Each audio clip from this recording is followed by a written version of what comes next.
Hey, everybody. Today we are going to have the recording of our June 2026 monthly mastermind. And we're going to talk about how top agents use ChatGPT to save time, win more business, and deliver better. This is something that I know a lot of you guys have specifically been wanting. We actually just set up the Veranda Realty Group business account. So if you haven't yet and you want to, let Christy know. It's 25 bucks a month and we can add a seat for you. Basically, what that does is it gets you a fully encrypted version of ChatGPT that doesn't use your information for learning. So it's far more secure and protected for your customers' information and just for your general use as well. Uh, I'm going to get into it here in just a minute, but today's objectives basically, I want to help you understand how AI is changing real estate. We're going to learn where AI creates the biggest productivity gains, discover the practical applications that you can use immediately, understand the risks and compliance considerations, and then also to build a roadmap for becoming an AI-powered agent. So these are tools that you really should be using every day. And I'm going to kind of show you, I'm going to switch out of the presentation and switch over to my ChatGPT just to show you some examples of kind of how we've used it and things like that. Now, I know there's a lot of people out there that are saying AI is going to replace real estate agents. And the reality is it's not. But what is going to happen is the agents that are using AI are going to start replacing those who don't, because you're going to be able to be more efficient, more effective.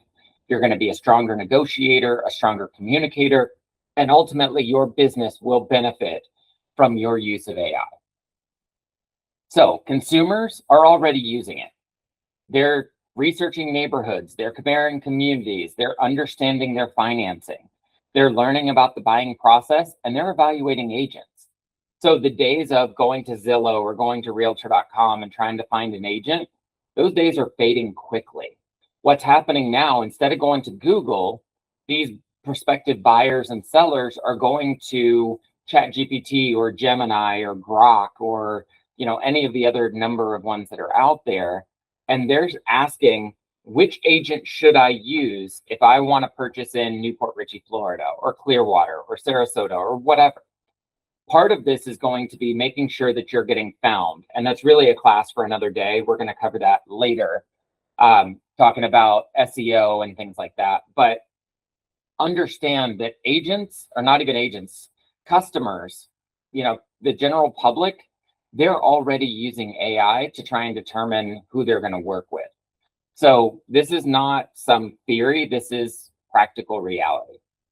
Now, one of the things that I want to start with is don't think of AI as technology. And we talked about this in the class yesterday.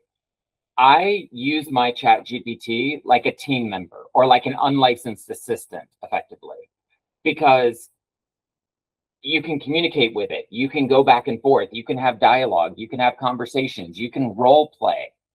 But understand that there are limitations to ChatGPT specifically and AI in general. So it can serve as your assistant, your marketing coordinator, your research analyst, your transaction support specialist, and your business coach. But it is not a licensed agent. It has no accountability for mistakes that are made. So ultimately, anything that you're relying on your ChatGPT or other AI to do, you need to verify and make sure that it's correct. So successful agents are not just using AI occasionally, they're building it into their daily workflow. And I'm going to show you exactly how to do that. So think about all the tasks that you do in a given day that don't require a real estate license. Writing emails, social media posts, research, follow-up, marketing, scheduling, admin work. How much of that could you delegate to your AI so that you don't have to spend as much time doing it, so that you can spend your time on those activities that are going to help generate money for you? So that's kind of how I want you to think about the applications that we're talking about using ChatGPT specifically. Now, where AI creates value, and for the purposes of this conversation, I'm going to kind of use ChatGPT and AI interchangeably, even though there are multiple AI systems, Gemini, Claude, things like that. Mostly I'm focused just on ChatGPT because it is the most well-rounded for real estate use in general. So I'll say AI, but really I'm talking about ChatGPT for the purposes of most of this discussion. So your AI is going to handle drafting, organizing, researching, summarizing, brainstorming, and crafting first versions. This is very, very important. What ChatGPT gives you is not your final version. You need to review it, you need to edit it, you need to make sure that it is fair housing compliant, that it doesn't break any ethics rules, because ultimately there are agents who are getting in trouble. There are attorneys who are getting in trouble too, because AI frequently makes mistakes. And if you don't go through and correct that or verify that, ultimately you are responsible for the information that's being put out. And I shared the example that there was a huge law firm, one of the largest law firms in the country, and one of their attorneys submitted a case to the Supreme Court. They apparently, if they're paralegal or whoever it was that was creating this draft, used AI, and AI cited cases that did not exist. It hallucinated them. And that's a term that you're going to hear me use a couple of times through this presentation. Hallucination is when AI makes something up.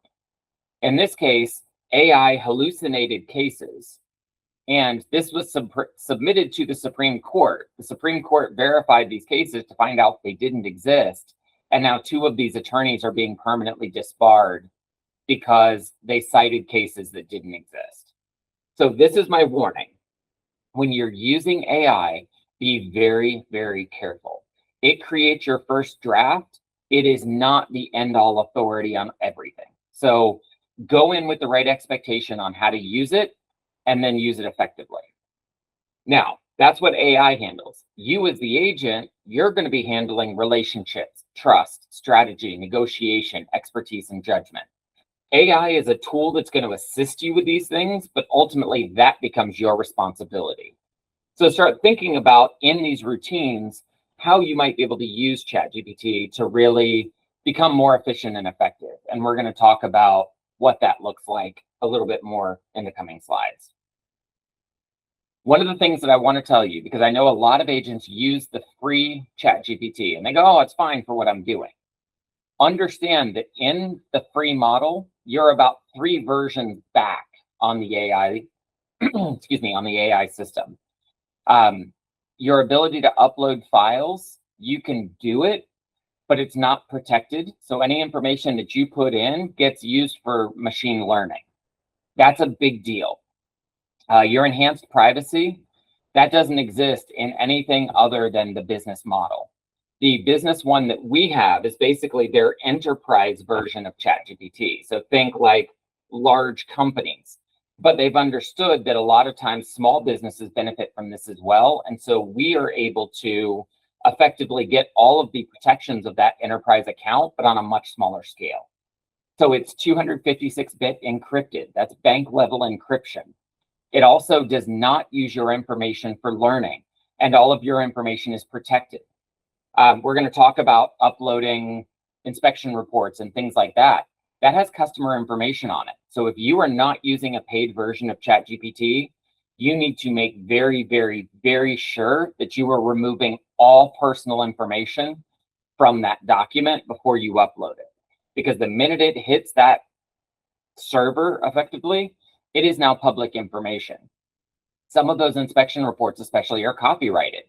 So you uploading it into a public forum could get you in very serious trouble. And so that's why I tell almost every agent, for 25 bucks a month, it is well worth having an encrypted, protected ChatGPT because of the liability that it saves you. Understand too that the ChatGPT is a business expense, so you can write this off at the end of the year as a business, or as something you use for your business rather. So 25 bucks is pretty cheap. 25 bucks a month, well worth it for what you can use it for and what you can get out of it. And we're going to talk about that too. So why it makes sense to have the business account. And I kind of just went through this. Better collaboration, suitable for your business workflows, stronger customer protection because then it protects your data. And ultimately, there are 5 ways. Now, there are many, many more than this, but just for the purposes of today's course, we're going to talk about 5. How it can be your assistant, your marketing coordinator, your research analyst, your transaction support, and your business coach.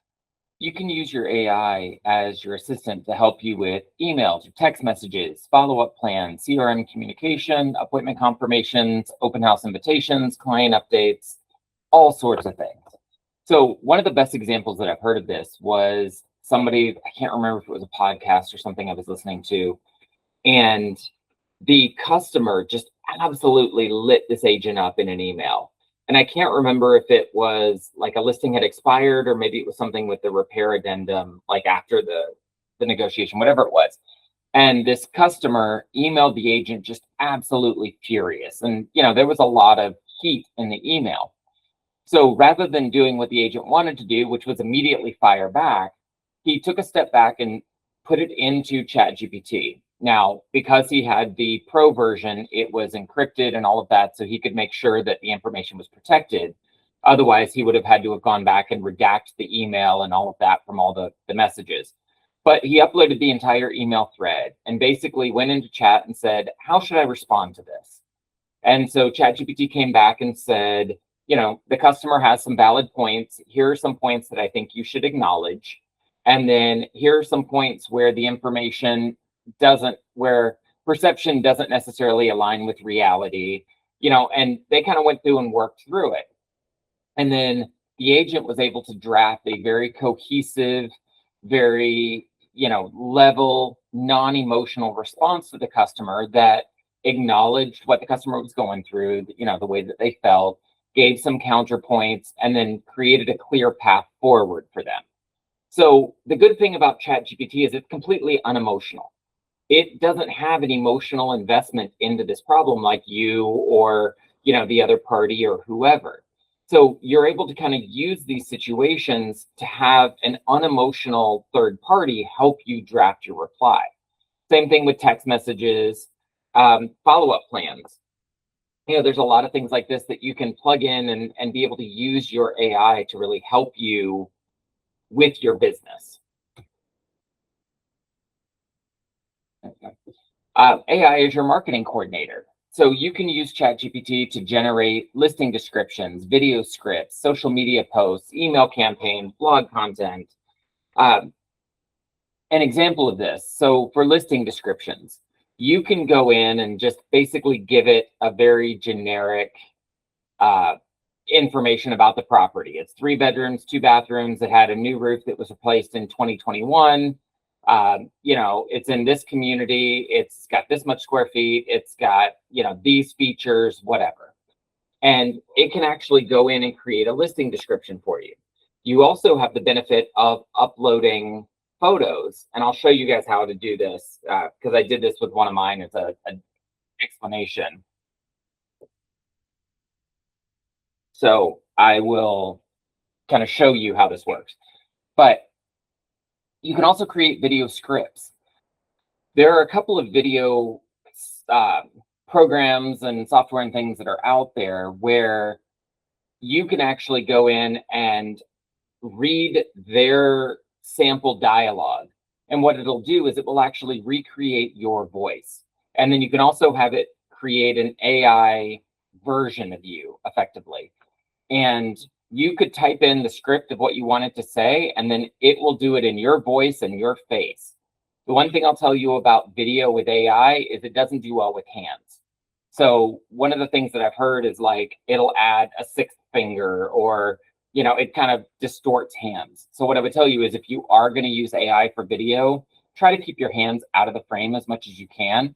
Or if you're trying to prove that it is you and it's not AI, you can, put your hands up, whatever.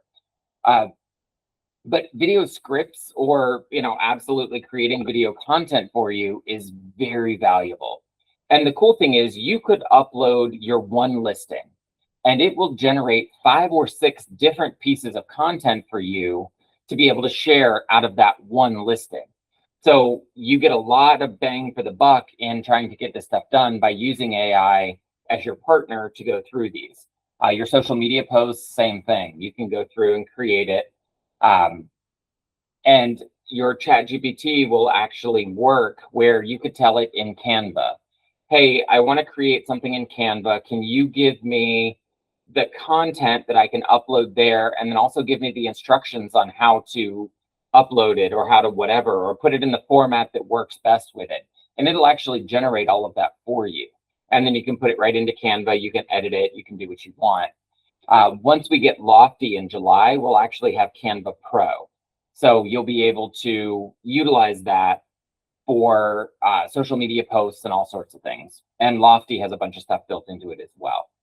But there's just a lot of things like this where you're going to get consistent marketing. It's going to be in your voice. It's going to be in your tone. It's going to have your face, even if you don't want to put yourself on camera. And it speaks exactly the way you want it to. Oh, there we go. AI is your research analyst. So you're also able to use AI to analyze market trends, research communities, compare neighborhoods, build relocation guides. What's really cool about this, let's say that you want to focus on waterfront properties, just as an example. You can upload data from Florida Realtors, National Association of Realtors, your local board, wherever you get data. You can actually upload that right into your ChatGPT and tell it, extract the information to make it only apply to waterfront properties. Then you can show average days on market, average sales price, buyer statistics, whatever the case may be. You can actually distill that information down so that you can build customized reports that you can send to your customers that make you look like that expert. So rather than having to go through page after page after page of data to determine what you want to extract, you just upload it all into ChatGPT and have it distill it down for you. Same thing with like neighborhood spotlights. So maybe you're somebody who sells in Gulf Harbors in Newport Richey. You can actually go through and talk about some of the best restaurants in the area, or things to do, or community amenities, or whatever the case may be. So you can leverage AI to help you become the expert in whatever aspect of real estate that you want to focus in. So it's giving you very hyper detailed, specific content that's going to be tailored to your specific audience. And this is something that would take significant amounts of time to do, but now you're able to use it with AI and be much faster. Transaction support. This is something else that's really cool. You can upload the contract and you can say, create a one-page document that outlines all of the details.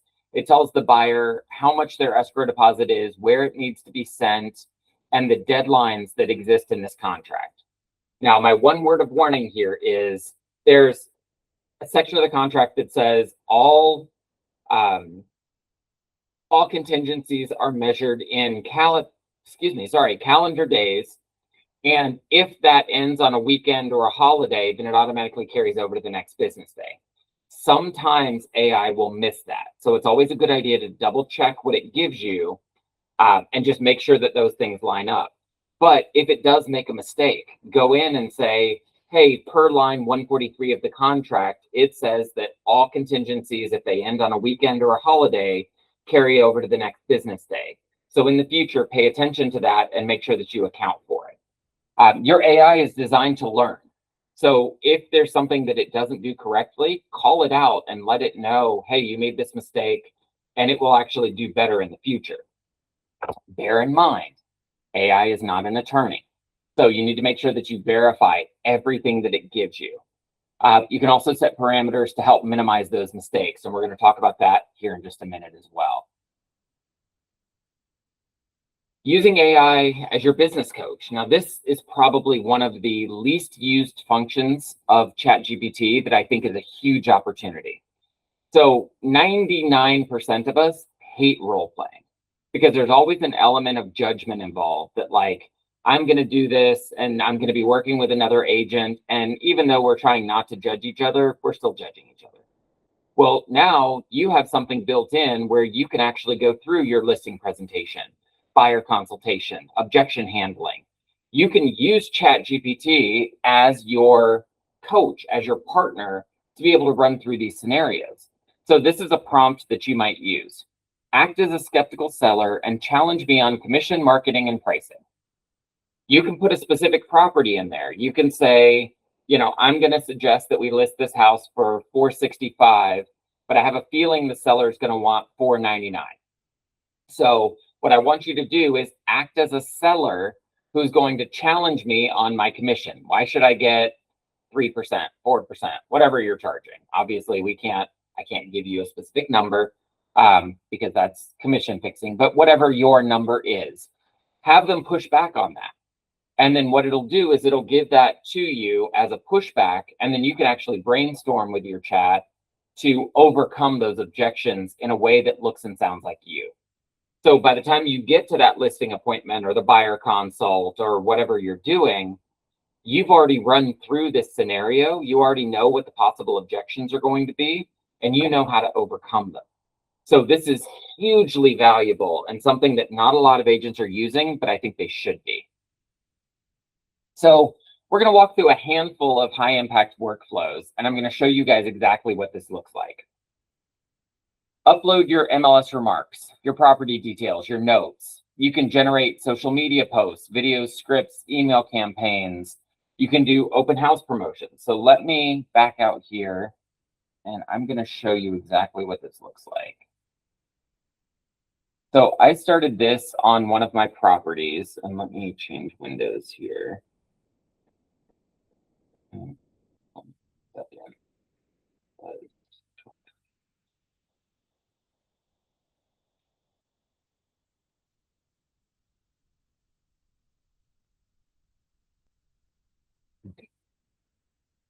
There we go. Let's do this.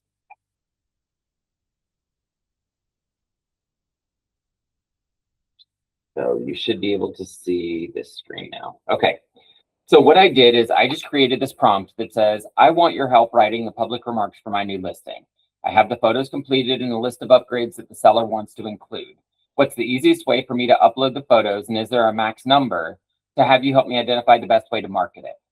So it said the easiest approach is upload all your photos, upload or paste the seller's improvement list, and if available, give me the address, the square footage, blah, blah, blah. It says how many can you upload? 15 to 30 of the strongest.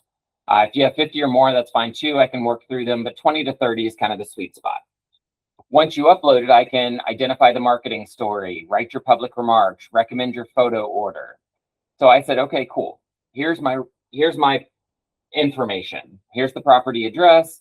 It's a 2-bed, 2-bath villa. Here's what sets it apart. Here are the things that the seller has done. And then I'm going to upload the photos.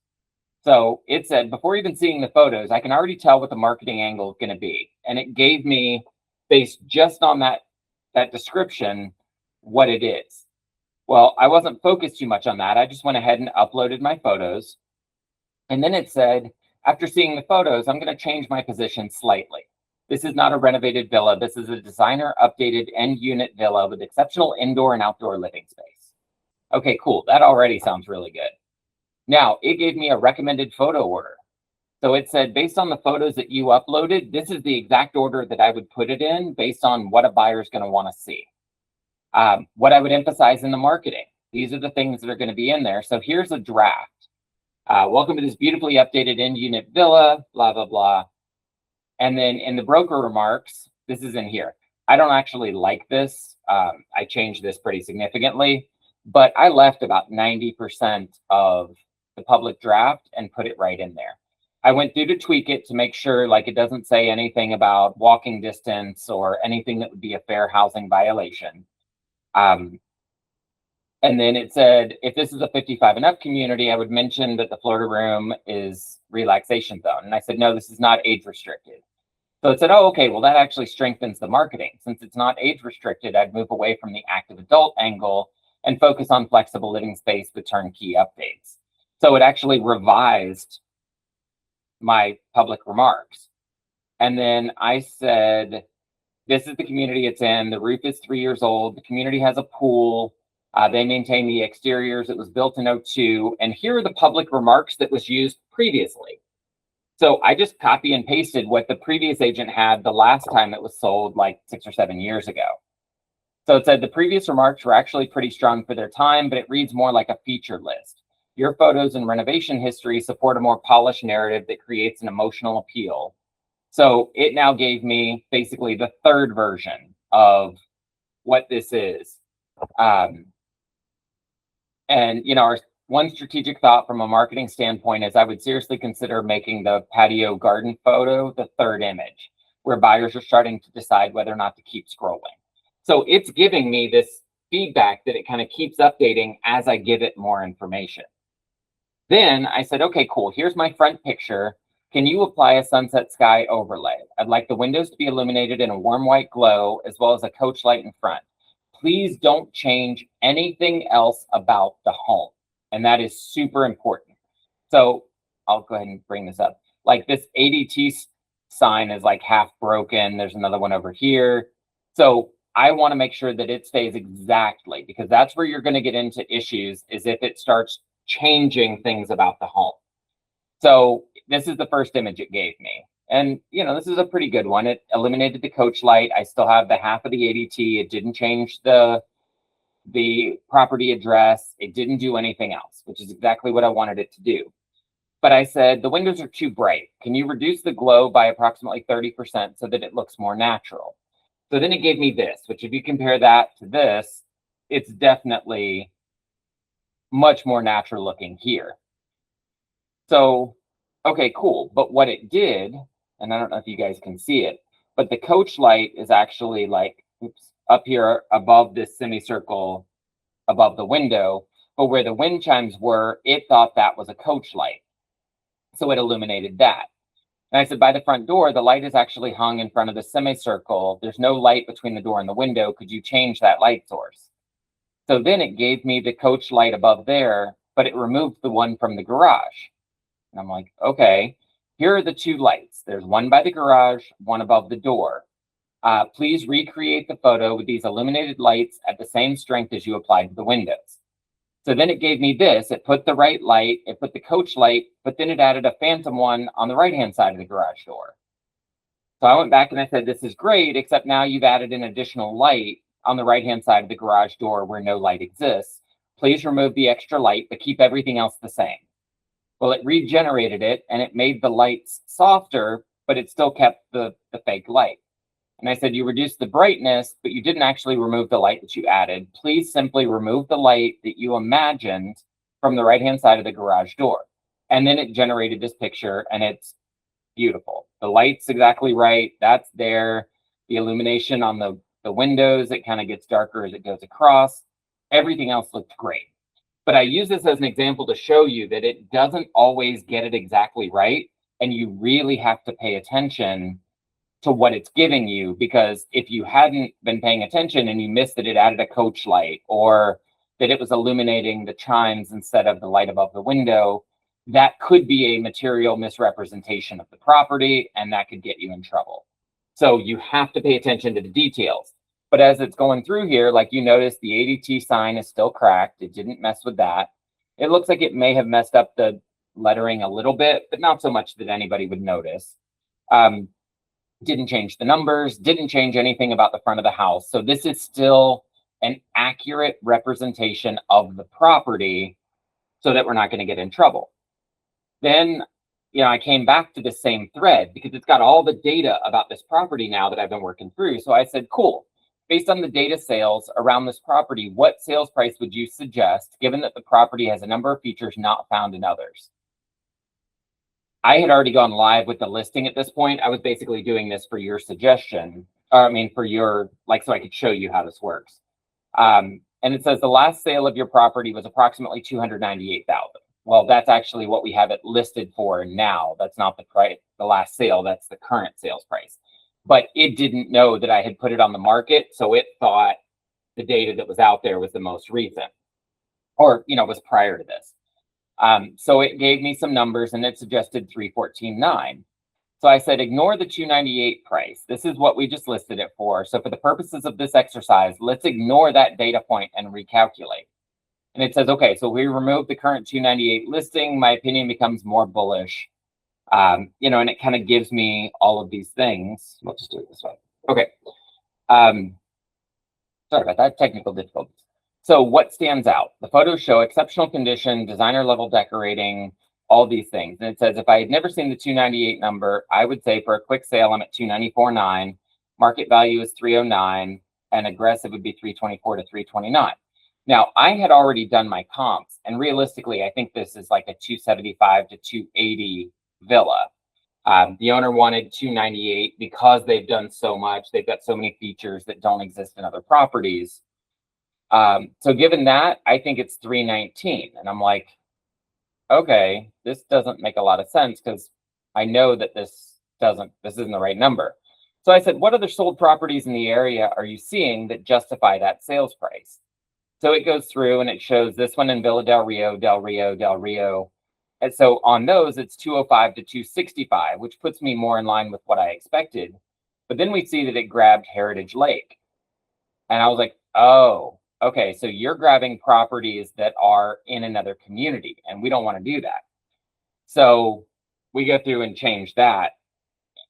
And I didn't play with it because I'd already had it listing. But if I had, I would have said, please ignore Heritage Lake because those are not true comparables for appraisal purposes. And then it said 298 is a defensible sales price. So that's cool. That kind of shows you. But if I had not listed it, I would have pushed this a little bit farther. Again, this is not perfect, so I would not only use ChatGPT, but I would use it as a second opinion to see, I've done my CMA, I've run my comps, I came up with this number. What did ChatGPT come up with? And usually it's pretty on the nose. It comes in pretty close. So if it's priced correctly at 298, I would expect a 15 to 45 days to secure a contract. In that scenario, 60 to 90 days if we're not seeing market on it. But I think we're going to be in contract in 20 to 40 days. So my forecast is 30 days to contract. Okay, cool. That gives me a pretty good idea of what to expect. And I think based on my assessment, I think that's actually pretty accurate. I think that's about what it's going to take. Let me see if I can switch back to my presentation here. Okay, I'll just stay on the screen because it's not as vital. High impact 2, client communication assistant, inspection, negotiation, price reductions, conversations. This is what we talked about. So you can actually do it where you upload your inspection report and have it kind of work through like, what are the items that you think would need to be adjusted or would need to be addressed rather in a repair addendum, and it'll kind of go through that. And then what I also have it do is give me a ballpark estimate of what the repair should cost using contractor data for Tampa Bay, Florida in 2026. And it can actually go through and give estimates. Now, it's not perfect because when I uploaded an inspection report, it picked out a couple of things that I wouldn't have called a big deal. Like one of them, it said there was a reverse polarity on one of the outlets, which we see all the time. And it estimated like $250 to $400 to replace it. When in reality, it's something that the seller could do. Literally, all they have to do is unscrew the wire from one side, move it to the other, screw it back, and put it back. So I called ChatGPT out and I said, hey, you had said this was a $250 to $400 repair, but in reality, we know that it's something even the homeowner could do, or at worst, an electrician might charge like 25 bucks plus a trip fee. And it came back and it was like, oh, you're absolutely right. I, misinterpreted whatever. One of the other things about this is you need to make sure that your ChatGPT does not hallucinate data.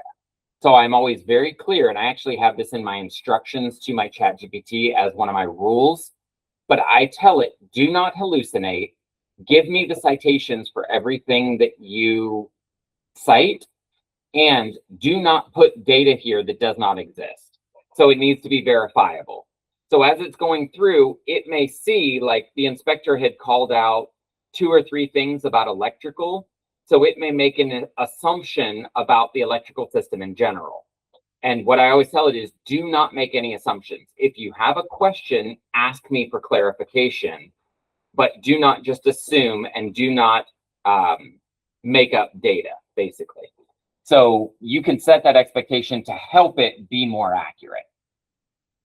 Number 3, become the market expert. So we kind of talked about this a few minutes ago, where you can actually go in and create very specific market data or local housing reports, community spotlights. All of that can be done through AI with very minimal input from you. Number 4 would be open house follow-up. So this is really cool. One of the people that I followed had shown that he went to a trade expo, like a realtor conference or whatever. And he just took a picture of all of the business cards that he received. And he uploaded the photos into ChatGPT and said, I want you to create a CSV file for me that extracts the name, the company name, the phone number, the email address, and the business address if present, and put this all into an Excel form for me. And he said he had like 70 or 80 business cards. He just literally laid them out on his desk, took pictures of, groups of 10 or 12 or whatever, so you could read the data, and then uploaded it into ChatGPT. And within 5 minutes, it had created an entire CSV file for him of all of that information. All it was photos. So there's a lot of things that you can do in open house follow-up. You can upload your MLS sign-in sheet, and you can go through and say, create customized follow-up for prospective buyers, for any investors who may have come through, for any neighbors who may, nosy neighbors show up to open houses, or for future sellers. So you can actually go through and have it create customized follow-up for each of those types of customers who may have come through your open house. Consistent follow-up is going to create opportunities that competitors often miss. So think about ways that you can use your ChatGPT to make your life more efficient. And we talked about being your personal AI coach, where you can practice difficult conversations, identify weaknesses, and prepare. So I'm going to show you something else that ChatGPT can do. Let me go back over here. And this one. Okay. Actually, you know what? Get this for 1 second. I'll come back to that. Here's a couple of examples of prompts, and I've got a bunch more that I can share with you guys too. But you are a luxury real estate marketing specialist. Create a compelling listing description for a waterfront property in Clearwater. I want you to target affluent move-up buyers, emphasize the lifestyle benefits, and create excitement while remaining compliant with fair housing guidelines. And then you add property-specific data. The property is 123 Main Street, blah, blah, blah. It has this many bedrooms, this many bathrooms, this square feet, whatever. You can plug that in and it'll actually give you marketing that you can do for it. Now, one of the things that I did was I just went into Gemini and ChatGPT. So if you have a paid version of Gmail, like you have your Gmail or Google One or whatever it is that you pay like $100 a year for, you actually have access to Gemini, the paid version of Gemini.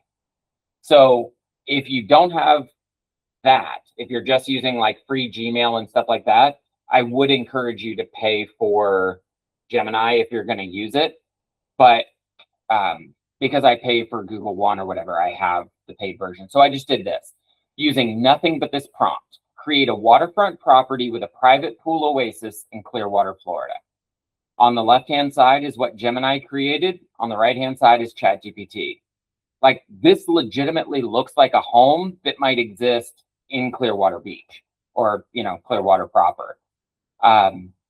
It's beautiful. Like, you've even got some recognizable, it looks like Sand Pearl and the Hilton in the background, like some recognizable landmarks that people would look at it and go, oh, but this is just a stock image. So you would use this as like a background or something. You're obviously not advertising this as a real property, but this is just something you can use to generate stock images, basically.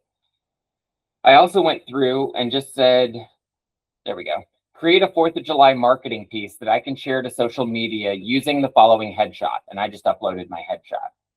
On the left is the Gemini. For some reason, it extended my face a little bit. Like, it kind of stretched my face out. The one on the right didn't. I actually like the editing on this one a little bit better, but I don't like that it, made my forehead and face just generally bigger.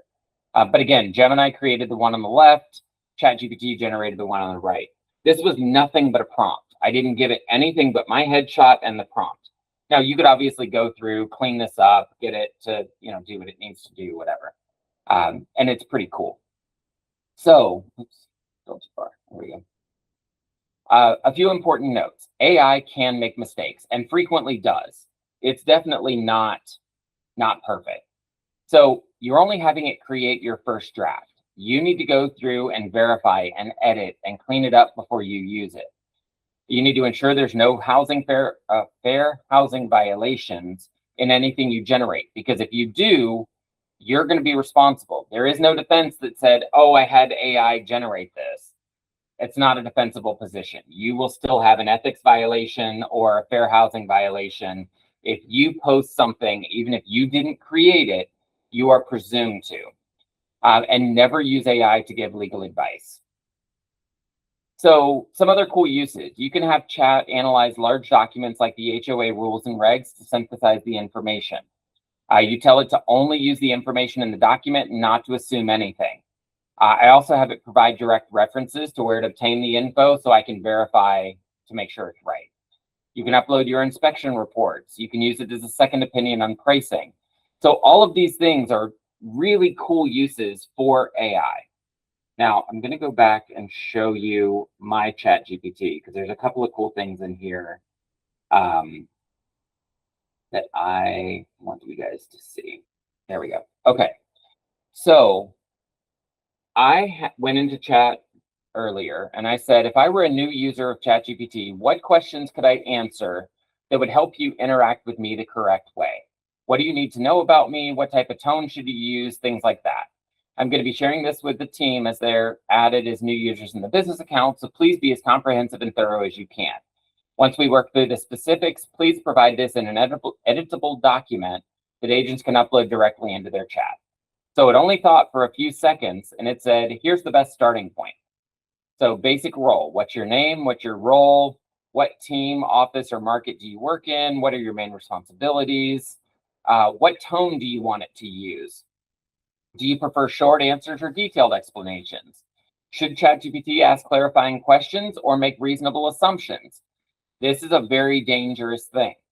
Reasonable assumptions in some cases work, but for the most part, I want it to ask me the clarifying questions. I don't want it to assume that it knows what I'm asking. Do you prefer bullet points, paragraphs, tables, checklists, scripts, whatever? One of the things that I added in here, and it comes down to, are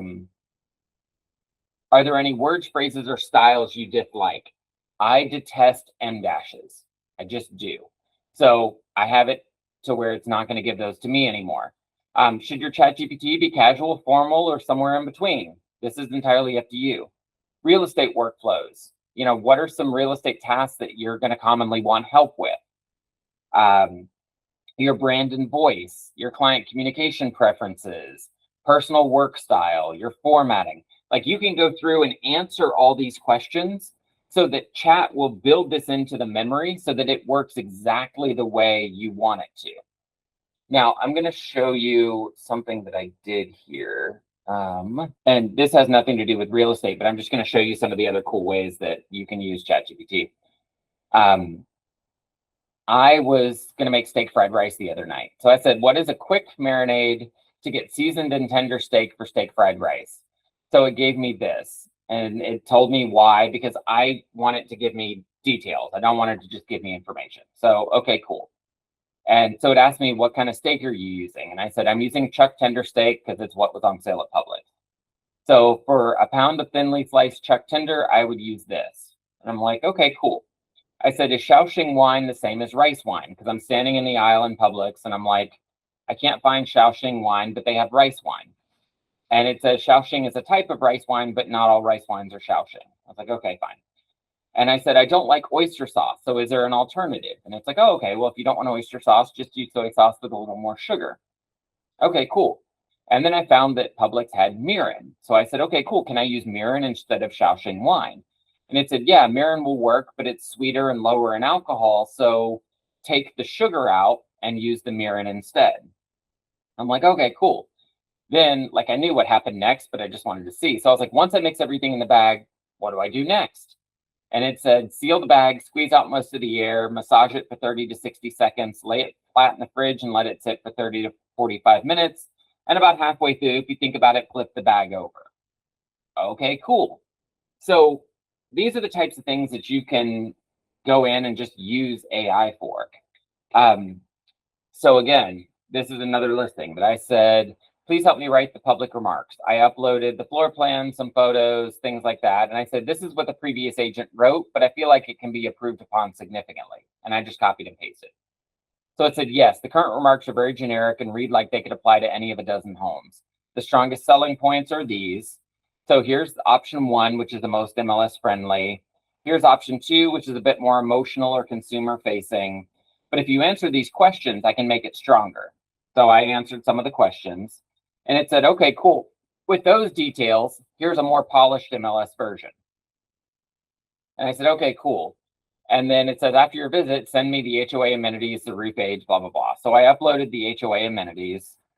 And I said, after visiting the property, I learned the Florida room is climate controlled, but doesn't appear to be included in the stated square footage. There's a number of HOA amenities pictured here. I was not able to determine the roof or HVAC age. The pool appears to be in good condition, and I'm fairly certain the wood floors are laminate. So it's awesome. Now that we know the Florida room is climate controlled, here's how I would actually revise that write-up. And so it gives me this. And it's like a few strategy notes. I'd avoid saying bonus space not reflected in heated square footage if the Florida room isn't permitted. That's a good call out because, you know, we don't want to draw attention to the fact that there's unpermitted work at this house. The photos of the amenities are impressive. West Meadows Amenity Center is a major selling point and should be featured in the first 10 photos of the listing. My favorite opening line would be a pool home, climate-controlled Florida room, and resort-style West Meadows amenities. Welcome to a property that offers far more living space and lifestyle than the square footage suggests. So it gives you these kind of cool tips and things that you can use to build out your listing presentations or whatever the case may be. And this is just a small fraction of what you could actually do with ChatGPT. I just wanted to give you guys a little bit of a sample just to kind of show you how I use it. Oh, actually, before we go, there is one other thing I wanted to show you. Now, when you come into your profile and you go to settings, a lot of what's covered in that document is in this personalization section. So because I uploaded a full document, I had the plus version before. So I exported my chat history and all of my settings, and I basically dropped it into a document and said, here's what I want you to use for me moving forward based on our history. So mine is still set to default, but your base style and tone, you have professional, friendly, candid, quirky, efficient, cynical. You can tell it what you want. You also have some additional, like, do you want more warm or less warm? Do you want more enthusiastic or less enthusiastic? Do you want more emojis or less emojis? Fast answers. So ChatGPT can sometimes use general knowledge to get fast, in-depth answers. They're not personalized and don't use your memory. So I go ahead and turn that on. Your custom instructions, you can actually go through. So you didn't want to go through this full document that I was just showing you. You can go into the custom instructions and you can tell it, this is the type of tone I want you to use. This is, you know, how I speak. I don't use contractions in my writing or whatever the case may be. Your nickname, you can have it call you whatever you want. Some people get really creative with this. Your occupation, more about you. Like, what are your interests, your values, or preferences that I should keep in mind when I'm giving you information? All of these things are built into your personalization. So if you didn't want to go through and fill out that long form, you can just come right here into your settings and set your personalization this way. This is just kind of a shortcut. Again, it's just all a matter of how you choose to use it, but it's definitely valuable to make it customized to who you are and how you want it to interact with you. And more importantly, how you want it to represent you when it's speaking on your behalf. So this has been just a very 10,000 foot view overview. There's so many more things that we could jump into with this, but I wanted to give you guys just a few ideas of how ChatGPT could be used to really benefit you and your business and keep you more productive and, you know, succeeding on a higher level. As always, if you have questions or something about this you want to talk more about, I'd love to sit down and have a one-on-one. We can chat and, you know, kind of get your ChatGPT customized the way you want it and, you know, figure out ways to take your business to the next level. So As always, I appreciate you guys and everything you do, and I hope you found this helpful. I will talk to you soon, and get out there and sell some houses. Have a great day.